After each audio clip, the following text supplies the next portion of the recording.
Bienvenue dans Interzone. Aujourd'hui, une histoire qui commence comme une mauvaise blague sur le bon coin et qui finit comme un rituel étrange. Le témoin, dont je vais ici vous reporter le récit, a souhaité bien entendu garder l'anonymat. Il m'a donc confié son récit sous le titre « Ramène ton fou ». Voici son témoignage. Tout a commencé par une petite annonce, 2 lignes mal orthographiées. Chat mort en bon état, idéal, décoration ou dîner expérimental. Voici comment était présentée cette annonce sur Le Bon Coin. Au début, j'ai cru à une plaisanterie, mais j'ai appelé par curiosité. Au bout du fil, une voix neutre, presque administrative, m'a proposé un rendez-vous, une sorte de soirée privée, une règle unique, ramène ton fou. Ce genre de consigne peut sembler absurde, pourtant certains forums obscurs en font mention. Des repas clandestins, organisés sous le manteau, où chacun doit convier un invité marginal, dérangé, obsessionnel. Un jeu cruel, parfois documenté par des vidéos introuvable ailleurs. Le rendez-vous était fixé au 25 rue des Maraîchers, Paris 20e.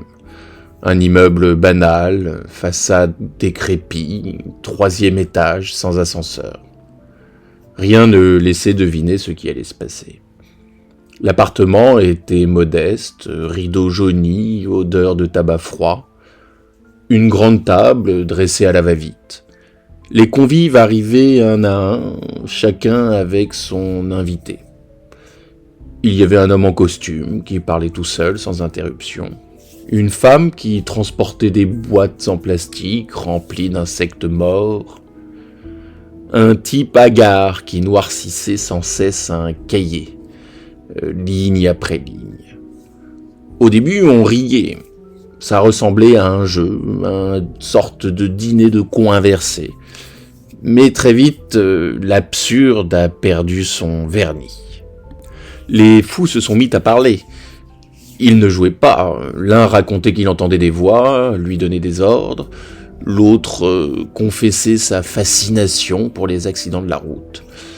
Quant à elle, la femme aux insectes a ouvert sa boîte et les a renversés sur la nappe. Scarabées, mites et autres mouches desséchées se sont alors répandues entre les verres. Les rires se sont éteints, un silence lourd est tombé. Puis c'est arrivé tout d'un coup. Un des invités a commencé à fredonner une mélodie étrange. Une sorte de comptine d'enfant ralentie, obsédante. Et les autres, petit à petit, l'ont imité, d'abord par moquerie, puis peu à peu, tout le monde a répété les mêmes notes. La table entière s'est mise à chanter. C'était grotesque, mais inquiétant. Un chœur improvisé, mécanique, comme une prière sans Dieu, et moi je murmurais, sans comprendre vraiment pourquoi. Ce genre de contagion collective, rire, chant, geste, est parfois observé dans les sectes ou dans des contextes de transe. Mais ici, dans un appartement banal, il prend une dimension troublante, comme si un simple dîner se transformait en quelque sorte en cérémonie sinistre. C'est à ce moment-là que je les ai vus. Pas une caméra, plusieurs.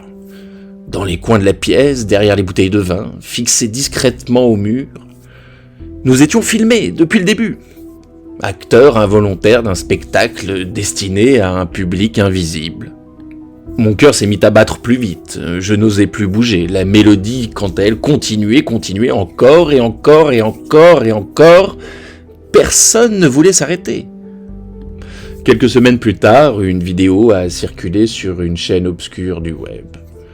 Plan fixe, une table, 10 visages flous, un cœur maladroit répétant la même comptine.